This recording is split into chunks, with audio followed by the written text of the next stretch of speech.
మన నుండి 120 light years దూరంలో జీవం ఉనికి సాధ్యమైన ఒక గ్రహం ఉంది. దాని పేరే K218b.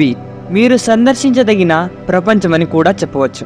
K218b భూమిలా కాకుండా ఇది సూపర్ ఎర్త్ అని పిలువబడే గ్రహం. అది భూమి కంటే 2.6 రెట్లు పెద్దది మరియు దాదాపు 9 రెట్లు భారీగా ఉంటుంది. శాస్త్రవేత్తలు దీన్ని హైడ్రోజన్ సమృద్ధి వాతావరణం కలిగి ఉండే మరియు ద్రవ సముద్రంతో కప్పబడి ఉండే హేయన్ ఎగ్జోప్లాసెట్ అంటే హైడ్రోజన్ ఎగ్జోప్లాసెట్ అనుకుంటున్నారు. దాని అర్థం K218bలో ఏలియన్స్ మాత్రమే ఉండే అవకాశం ఉంది. K218bకు చేరుకోవడానికి చాలా ఎక్కువ సమయం పడుతుంది. భూమి నుండి అంతరిక్ష రాయిపైకి ప్రయాణం చేస్తూ ఉంటే మీరు మీ గమ్యస్థానాన్ని సుమారు 1.3 మిలియన్ సంవత్సరాల్లో చేరుతారు. అవును, మీరు సరిగ్గానే విన్నారు, మిలియన్ సంవత్సరాలు. K218b వాతావరణంలో చాలా మీథేన్ మరియు కార్బన్ డయాక్సైడ్ ఉన్నాయి. అవి సులభంగా శ్వాసించదగిన గాలి కాకపోవడం వలన మీరు అక్కడ నడవడానికి ఒక స్పేస్ సూట్ అవసరమే. దీనిలోని సముద్రంపై ఎక్కువ ఆశ పెట్టుకోవాల్సిన అవసరం లేదు. ఎందుకంటే ఏదైనా ఎక్సో ప్లానెట్ మీద ద్రవం ఉందంటే అది వాటర్ మాత్రమే అని చెప్పలేము. అది మీథేన్ లేదా అమ్మోనియా కూడా అయి ఉండవచ్చు, లేదా యాసిడ్ కూడా ఉండే అవకాశం ఉంది. నిర్జీవ జలాలతో కప్పబడి ఉన్న ఒక చంద్రుడు ఉన్నాడు. కానీ ఈ జలాలు మీథేన్ మరియు ఈథేన్ సరస్సులు. అక్కడ ఈత కొట్టాలని మాత్రం అనుకోవద్దు.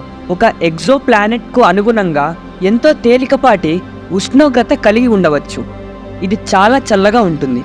ఇప్పుడు మనం తెలుసుకున్న అత్యంత ఆసక్తికర విషయం ఏమిటంటే ఆ గ్రహం డైమీథైల్ సల్ఫైడ్ అనే రసాయన కణాలు కలిగి ఉండవచ్చు. భూమిపై ఈ మాలిక్యూల్ని కేవలం జీవులు మాత్రమే ఉత్పత్తి చేస్తాయి. అంటే K218bలో ఏలియన్ జీవం ఉండే అవకాశాలు చాలానే ఉన్నాయి. అయితే ఈ జీవం తెలివైనదని చెప్పలేము. అది సూక్ష్మ జీవరాశులు కూడా కావచ్చు. కానీ మనం ఈ ఇంటర్స్టెల్లార్ గ్రహాన్ని పరిశీలించడానికి ప్రయాణం చేస్తే గానీ ఖచ్చితంగా తెలియదు. ఇప్పుడు ఇవన్నీ మనకు ఎలా తెలుసంటే జేమ్స్ వెబ్ స్పేస్ టెలిస్కోప్ ఈ దూరమైన ప్రపంచాన్ని పరిశీలించింది మరియు దాని వాతావరణం గురించి ఖచ్చితమైన కొలతలను తీసుకుంది. ఎక్కువ ఎగ్జో ప్లానెట్లను ట్రాన్సిట్ మెథడ్ ద్వారా కనుగొంటారు. ఇది గ్రహం దాని స్టార్ ముందు గమనం చేసే సమయంలో జరుగుతుంది.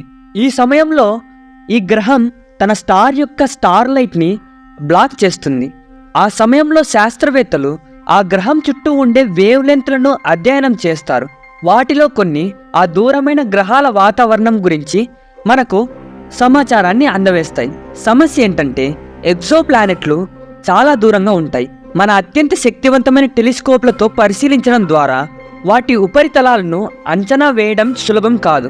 కొందరు శాస్త్రవేత్తలు K218bని సూపర్ ఎర్త్ అని కూడా మినీ నెప్ట్యూన్ అని కూడా పిలుస్తారు. అది ఒక నిరాశగా ఉంటుంది. ఎందుకంటే మీకు తెలిసే ఉంటుంది నెప్ట్యూన్ ఒక ఐస్ జెయింట్ అని. అయితే K218b కూడా ఒక ఐస్ జెయింట్ అయితే ఈ గ్రహంలో ఏలియన్స్ ఉండే అవకాశాలు అంత మంచిగా ఉండవు. ఇప్పుడు మీకు ఈ ప్రపంచాన్ని స్వయంగా కనుగొనడానికి మిలియన్ సంవత్సరాలు లేవు కాబట్టి భూమికి చాలా దగ్గరలో ఉన్న ప్రపంచాన్ని పరిశీలిద్దాం. Proxima Centauri B. ఇది భూమికి 4.2 లైట్ ఇయర్స్ దూరంలో మనం కనుగొన్న అత్యంత దగ్గరైన స్టార్. ఇది ఆల్ఫా సెంచురీ స్టార్ సిస్టంలో భాగం. ఇక్కడ 2 కాదు 3 స్టార్లు ఒకదాని చుట్టూ మరొకటి పరిభ్రమిస్తాయి. ప్రాక్సిమా సెంచురీ బి అనే ఎగ్జో ప్లానెట్ ఈ స్టార్స్లో ఒకదాని చుట్టూ మాత్రమే పరిభ్రమిస్తుంది.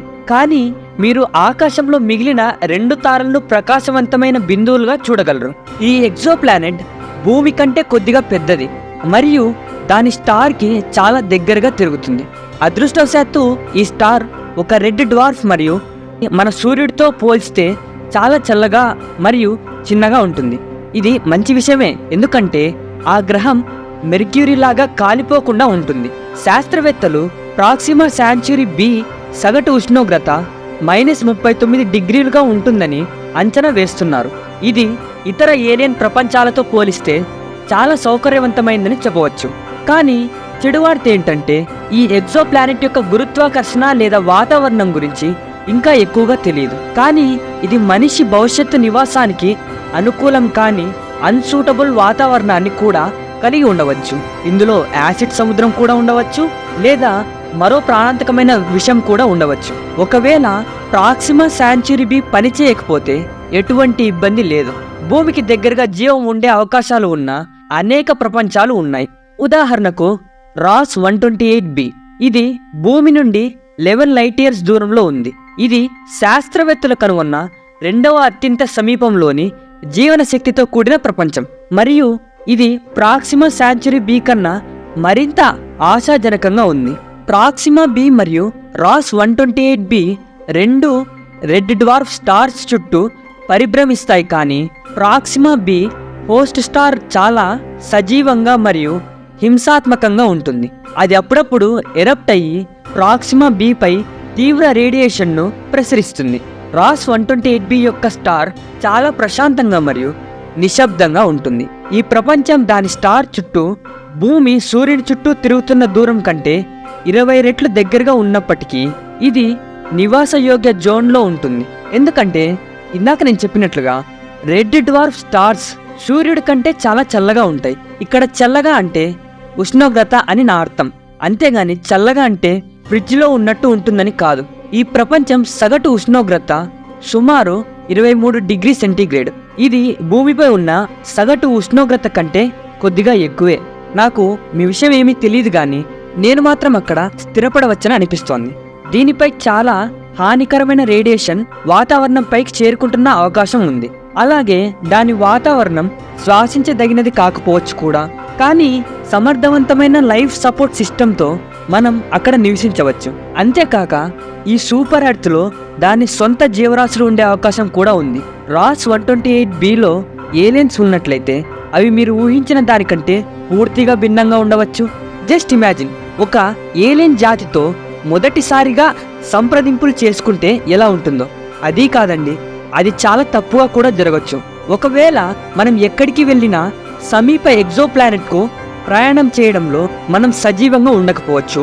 ఇప్పటి వరకు మన వాళ్ళు 5000 కంటే ఎక్కువ ఏలియన్ ప్రపంచాలను కనుగొన్నారు మరియు నిర్ధారించారు. వీటిలో ఏవో 63 నివాస యోగ్యమైనవిగా కనిపిస్తున్నాయి. కానీ మనకు ఖచ్చితంగా తెలియదు. మనం పరిశీలించిన చాలా గ్రహాలు చాలా భయంకరంగా ఉన్నాయి. ఒక ఎగ్జో ప్లానెట్ భూమిలాగా కనిపిస్తుంది, కానీ ఈ అందమైన నీలి ప్రపంచం మీరు నివసించడానికి అనుకూలమైన ప్రదేశం అస్సలు కాదు. మీరు ప్రయత్నిస్తే కొన్ని సెకండ్లలోనే మరణిస్తారు. కానీ ఇది ఇంకొక వాట్ ఇఫ్ స్టోరీకి సంబంధించినది. అప్పటి వరకు సెలవు. ఇట్లు మీ స్పేస్ అడ్వెంచరర్.